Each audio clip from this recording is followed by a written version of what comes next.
तो वो जाया नहीं गया है। सरकार ने बहुत सकारात्मक रुख रखा है उसके ऊपर। इस फैसले को पूरी ताकत के साथ लागू करेंगे, ये मैं आपसे प्रार्थना करता हूँ। एक तरफ दूसरी तरफ जो पराली लेके जाते हैं उनका चालान काटते हैं गाड़ियों का। चाहता हूँ कि इस सफल आंदोलन को अब यहाँ एक विराम दिया जाए और समय का इंतजार किया जाए। नहीं तो इनका काम कोतरी वर्गा है, ये जिसकी मंडेर पर बैठ जाए फिर देख लो अगर उसका क्या हुआ।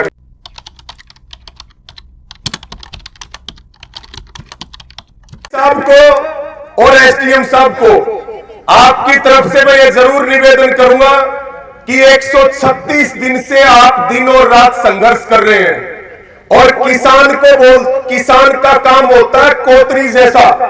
कोतरी जिसकी मंडेर पर बैठ जाए उसका नाश हो जाएगा। तो भाई किसान यहां बैठे, ये जिम्मेदारी प्रशासन की है, जिम्मेदारी सरकार की है कि वो किसानों की मांगों को पूरा करे। नहीं तो इनका काम कोतरी वर्गा है, ये जिसकी मंडेर पर बैठ जाए फिर देख लो अगर उसका क्या होया करे। तो मैं ज्यादा समय ना लेते हुए मैं आमंत्रित करूंगा आदरणीय एसडीएम साहब को कि वो आए और जो 350 करोड़ बीमा क्लेम के लिए 136 दिन से आंदोलन चल रहा है, आगे की रणनीति के लिए आज आपने जो महापंचायत की है, सरकार और प्रशासन की तरफ से क्या मैसेज हमारे आंदोलन के लिए है, वो एसडीएम साहब आपके बीच में रखेंगे। धन्यवाद। आज के इस 136 दिन तक चल रहे लगातार धरने के बाद की आपकी जो महापंचायत का अध्यक्ष मंडल, माननीय एडीसी सर, एक बार चुप और सभी किसान, चुप रह जाओ, बुजुर्गों, नौजवान साथियों, माताओं बहनों, सबसे पहले तो मैं जिला प्रशासन की तरफ से आपको एक मुबारकबाद और शुभकामना देता हूं कि बहुत शांति के साथ आपने इस आंदोलन को अभी तक आप यहाँ तक लेकर के आए हैं। ये हमारे लोकतंत्र की एक ताकत है। आपकी जो तपस्या, आपका जो संघर्ष 136 दिनों से चला आ रहा है, वो मैं तो साक्षी रहा हूँ उसका कि वो लगातार आप मेरे साथ मेरे ऑफिस के नज़दीक बैठे हैं, तो वो जाया नहीं गया है। सरकार ने बहुत सकारात्मक रुख रखा है उसके ऊपर। जब से आपने अपनी बात को प्रारंभ किया है कि क्षेमा कंपनी के द्वारा ये गलत हुआ, और किसी भी आंदोलन का, किसी भी धरने का मूल उद्देश्य यही होता है कि आप अपनी बात को वहाँ तक पहुँचा दें जहाँ पहुँचाना चाह रहे हैं। तो वो सरकार तक पहुँची है वो बात, और सरकार ने बहुत गंभीरता से, बहुत सकारात्मक रुख अपनाया है। माननीय मुख्यमंत्री जी ने इसको बहुत सुंदर तरीके से लिया है। और जब पिछले 136 दिन से आप मेरे ऑफिस में देख रहे हैं, जितना हमसे जो सहयोग मेरे ऑफिस का या मेरा हो सकता था किसानों के लिए, वो हमने किया है। क्योंकि हम ये जानते थे कि लोकतंत्र में ये आपका एक जिम्मा है, आपका हक है, और उसको आप एक तरीके से लेकर के आ रहे हैं, तो हमने आपकी उस तरह से मदद करी है। सरकार ने भी की है। सरकार ने इस आंदोलन को बहुत शांतिपूर्वक जो चल रहा था उसको आगे चीज़ों को समझते हुए देखा है। हमारा जो जिला लेवल का एग्रीकल्चर डिपार्टमेंट है, उसने आपकी इस मांग को सरकार को भेजा है कि ये क्षेमा कंपनी के द्वारा जो हुआ है वो गलत हुआ है, इनका जो बनता है, जायज़ बनता है क्रॉप कटिंग के लिहाज का, वो दिया जाना चाहिए। उसके बाद एडीसी साहब ने एक कमेटी बनाई थी, एडीसी साहब की अध्यक्षता में, एडीसी साहब की अध्यक्षता में कमेटी बनाई थी जिसमें हम मौजूद थे और आपकी टीम की कुछ कोर टीम के लोग भी मौजूद थे।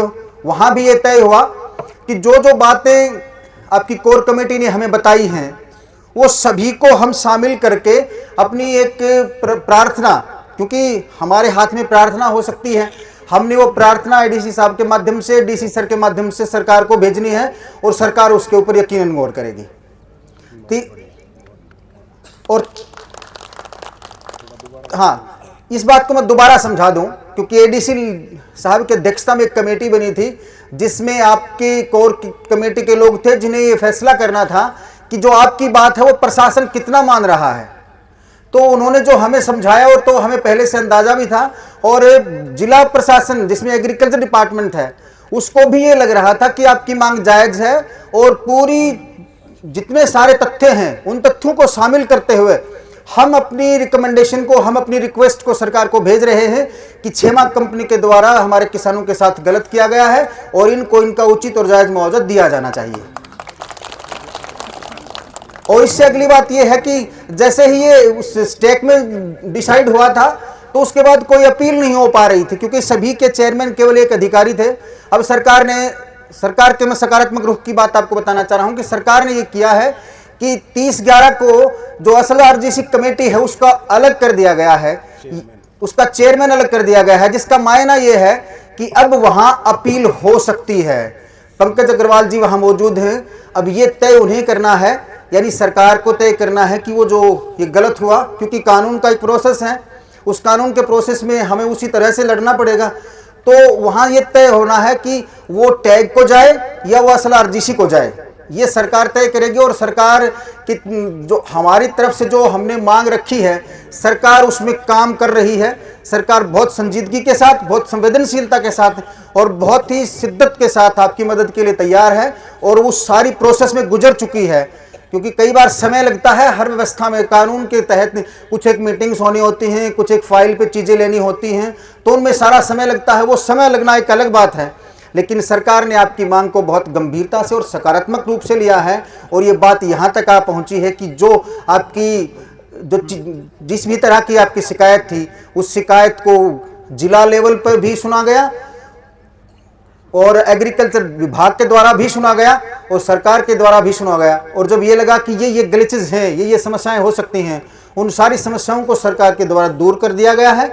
और हमें उम्मीद है और हम प्रयासरत भी हैं।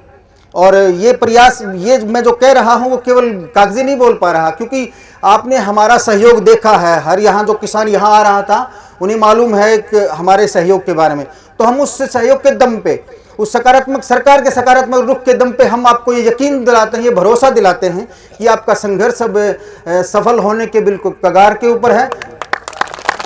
और बहुत ही जल्दी इसमें हमें एक सकारात्मक परिणाम अवश्य मिलेंगे। मैं आप सभी से ये गुजारिश करता हूँ सर की तरफ से भी, डीसी सर की तरफ से भी, कि आपके धरने का जो मूल उद्देश्य था कि सरकार सुने, सरकार काम लगे, सरकार ने सुन भी लिया है और सरकार काम पर भी लग गई है।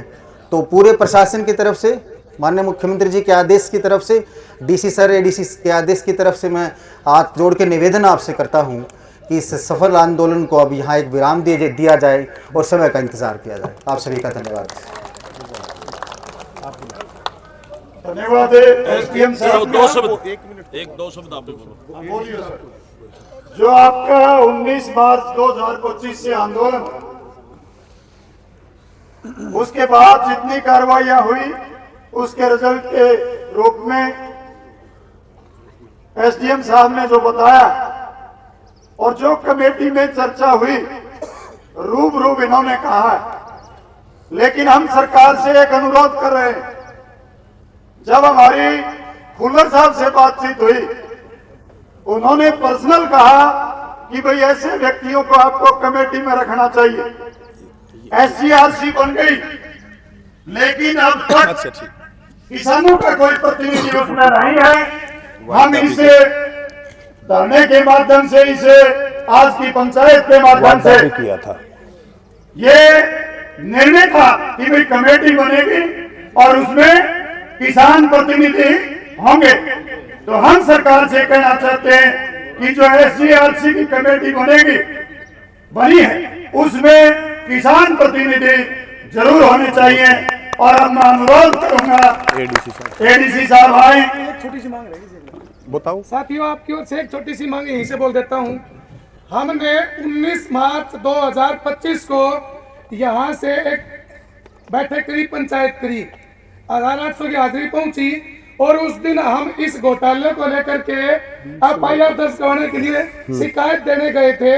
अब और सारी बातें होगी साथियों, आपकी सहमति से कह रहा हूँ, ये बात कह दूं, कह रहे कि कमेटी बन गई, ये बन गया, लेकिन वो आज तक शिकायत बट्टे खाते लगी है, उस पर एफआईआर दर्ज नहीं करी गई।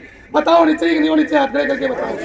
तो आज एडीसी साहब, नहीं जी, एडीसी साहब इस पर भी अपना रुख स्पष्ट करें कि क्या वो एफआईआर दर्ज क्यों नहीं की गई। यदि कार्रवाई करने की नीयत थी, हमारी शिकायत गलत थी, तो हमारी एफआईआर खारिज की जा सकती थी, नहीं तो वो एफआईआर के ऊपर भी स्पष्टीकरण देना चाहिए। साथियों ठीक बात है ना, ये नहीं तो सारे लॉलीपॉप देने की तैयारी है। धन्यवाद अशोक आर्य जी का। ये 19 तारीख को हम थाना में देके गए थे, आज तक उस पर कोई कार्रवाई नहीं है। हम उस पर कार्रवाई चाहते हैं और SGRC में अपने नुमाइंदे चाहते हैं। अब मैं अनुरोध करूंगा कि ADC साहब आए और अपनी बात हमें बताएं। धन्यवाद आप सभी सभी किसान भाई माताएं बहनें, हमारे सांसद जी आए हुए हैं राजस्थान से, किसान कमेटी है, IGM साहब हैं, सभी मीडिया बंधु पत्रकार बंधु, आप सभी का मेरा अभिनंदन है और हाथ जोड़ के प्रणाम है आप सभी को। SDM साहब ने बड़े विस्तार में बताया है आपको कि आपकी मांग जो सरकार ने है बड़ी अच्छे पूर्वक सुना है उस मांग को आपको, और आपकी जो मांग है भी जायज जो आपने बताया है जिस तरह से, और मैं तो यही आशा करता हूं कि सरकार आपके लिए हमेशा पॉजिटिव रही है और आगे भी पॉजिटिव रहेगी। और आपने हमेशा देखा है कि मंडियों में जैसे भी किसानों किसी तरह कोई दिक्कत ना आए, उसके लिए प्रशासन हमेशा तैयार रहा है और सरकार हमेशा तैयार रही है। तो मैं अपनी वाणी का ये विराम देते हुए यही कहना चाहूंगा कि आप अपना धरना समाप्त करें और सरकार के जो भी कार्य हैं उनमें बढ़ चढ़ कर हिस्सा लें, और जो भी आपको डिमांड कर रहे हैं, कोई भाई डिमांड कर रहे हैं, कोई किसान डिमांड कर रहा है, उस डिमांड को हम अपने से आगे पर रखते हैं और आप सभी का अभिनंदन करें। जय हिंद, जय भारत, धन्यवाद। एक तरफ तो सरकार ये कहती है कि पराली ना जलाओ, एक तरफ दूसरी तरफ जो पराली लेके जाते हैं उनका चालान काटते हैं गाड़ियों का। अभी 3-4 साथियों ने यहाँ आने के बाद बताया, कम से कम एक चीज का जरूर कह दिया जाए कि रिफ्लेक्टर लगा ले गाड़ियों वाले, लेकिन उनका चालान ना काटा जाए ना, फिर वो किसान पराली को जलाएगा। इसलिए आज से ही SDM साहब आपसे अनुरोध है। बिल्कुल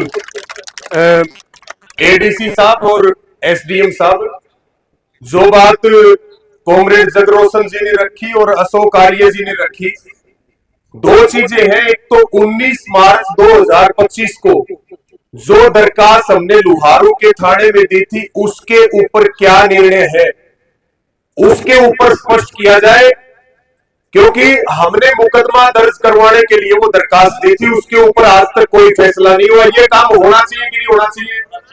दूसरी बात, SDM साहब और ADC साहब, ये प्रधानमंत्री फसल बीमा योजना में प्रावधान है कि SGRC कमेटी की दोबारा से जो उसका गठन हुआ है, उसमें संयुक्त किसान मोर्चा की ओर से हमारे एक प्रतिनिधि को उसमें शामिल किया जाए, ताकि ये दो प्रतिनिधियों को उसमें शामिल किया जाए। इस प्रस्ताव को भी आप दोनों हाथ उठा करके समर्थन करें, ताकि उस मीटिंग में क्या हो रहा है वो हमें पता चले। ये मैं SDM साहब से और ADC साहब से मैं निवेदन करूंगा।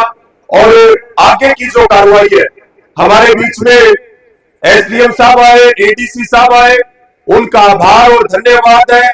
लेकिन ये बिल्कुल तय है, ये कमेटी का फैसला है, ये आप सबका फैसला है कि शांतिप्रिय तरीके से हमारा जो आंदोलन है, हमारा जो धरना है, वो कम से कम तब तक तो जारी रहेगा जब तक किसानों को क्लेम मिलने का रास्ता बिल्कुल साफ नहीं हो जाएगा। आपके माध्यम से आपसे इस बात की अनुमति लेता हूं कि उससे और पंचायत की शोभा बढ़ेगी। कॉमरेड ओम प्रकाश जी उस फैसले को सुनाएं और आपके बीच में उसको पास कराएं। इसके लिए अनुमति है कि नहीं, ये सबकी बताओ एक बार।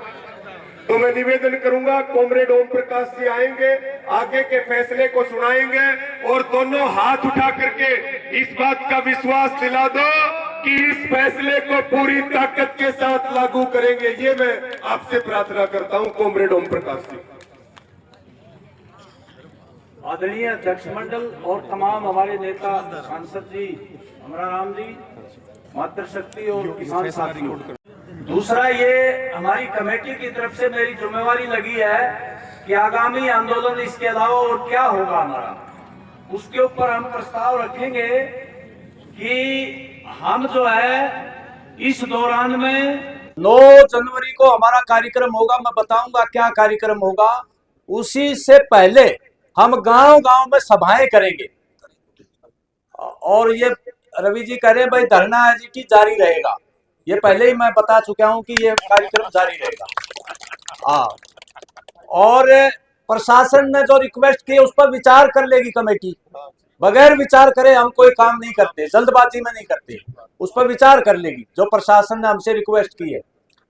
और दूसरा, गांव-गांव में सभाएं करेंगे और 9 जनवरी को अगर ये तब तक नहीं होता है, सरकार पर दबाव बनाने के लिए सरकार को सिद्धि रखने के लिए कि वो हमारे मामले में ढील ना दे, 9 जनवरी को भिवानी सचिवालय पर ट्रैक्टर यात्रा होगी भाई। उस दिन पूछ करेंगे 9 जनवरी को। 9 जनवरी तक हम प्रशासन को ये समय दे रहे हैं, उसके बाद अगला कोई कड़ा निर्णय लिए जाएगा, ये बता देते हैं। किसान मजदूर सरकार जो है सरकार इसमें तेजी करे, तब तक गांव में जाएंगे, हस्ताक्षर अभियान चलाएंगे और 9 जनवरी की ट्रैक्टर यात्रा की तैयारी करेंगे।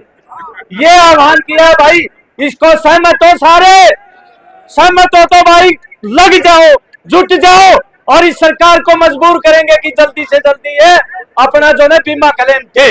ये कहना चाहते हैं। बहुत बहुत धन्यवाद।